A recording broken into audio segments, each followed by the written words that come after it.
Hello বন্ধুরা, আজকে আমি তোমাদের সঙ্গে শেয়ার করতে চলেছি কিভাবে আমি লোটে মাছ রান্না করি।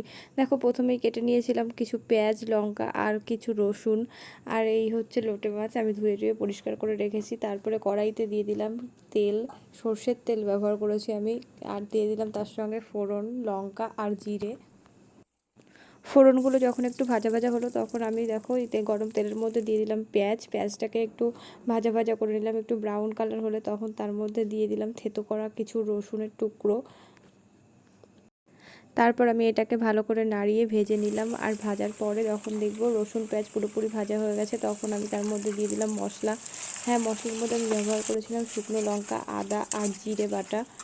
তারপরে দেখো, এবার মশলাটা কিছুটা ভাজা ভাজা হয়ে গেলে আমি এর মধ্যে দিয়ে দিলাম লবণ আর হচ্ছে হলুদ। লবণ হলুদ দিয়ে ভালো করে নাড়িয়ে মশলাটাকে এবার ভালো করে কষিয়ে নিলাম। কষিয়ে নেওয়ার পরে এবার আমি তার মধ্যে দিয়ে দিলাম টমেটোটা একটু পরে দিলাম, কারণ টমেটো একটু গোটা গোটা থাকলে খাবারটা আমার কাছে মনে হয় একটু বেশি টেস্টিই লাগে।